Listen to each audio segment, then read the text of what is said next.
आज नाश्त्याला स्पेशल काय आहे? तर आज नाश्त्याला काहीच नव्हतं. एवढा उशीर झालेला, घाई गडबड होती. काहीच सुचत नव्हतं. म्हणून मी आज पटकन असं हे नाचणीच्या पिठाचं उपीट बनवलेलं आहे. हे पहा, अशी नाचणी असते. हे उपीट बनवलेलं आहे. कसं बनवलेलं आहे ते नक्की पहा, पुढं पूर्ण व्हिडिओ पहा. नमस्कार, मी रुपाली. माझ्या व्हिडिओमध्ये तुझं स्वागत आहे सर्वांचं. तर चला, तर आपण वेळ न घालवता आपण व्हिडिओला सुरुवात करू.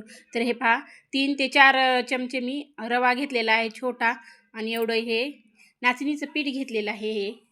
हे पहा, हे नाचणीचं पीठ आहे, हे घेतलेलं आहे. आता दोन्ही पण आता चाळणीनं चाळून घेते.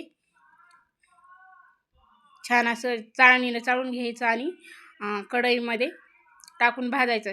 त्यामध्ये तेल नाही टाकलेलं, काही नाही, फक्त पीठ टाकून, रवा आणि पीठ टाकून भाजून घेतलेलं आहे छान खमंग असं लालसर होईपर्यंत. आणि नंतर मी ते पीठ काढून घेतलं. त्याच कढईमध्ये तेल टाकलं, एक पळी जिरे मोहरी टाकली, कांदा टाकला, हिरवी मिरची टाकली आणि ते परतून घेतलं. मीठ टाकलं, हळद टाकली, शेंगदाणे टाकले आणि पाणी टाकलेलं आहे. आणि त्या पाण्याला उकळी आल्यानंतर ते भाजलेलं आपण नाचणीचं आणि रवा आहे तो पीठ टाकून घेतलं ती. आणि ती जरा माझा व्हिडिओ करायला स्किप झाला पीठ टाकताना. तर हे पहा, लगेच असं झालेलं आहे.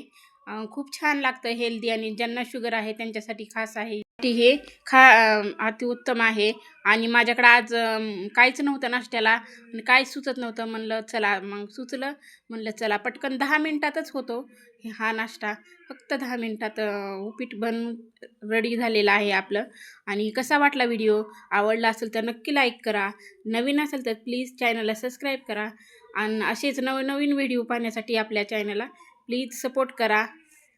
कसा वाटला एक छानशी कमेंट लिहा. आणि भेटू आता नंतर पुढच्या व्हिडिओमध्ये. नक्की छानशी कमेंट करा. बाय. आता भेटू नंतर पुढच्या व्हिडिओमध्ये.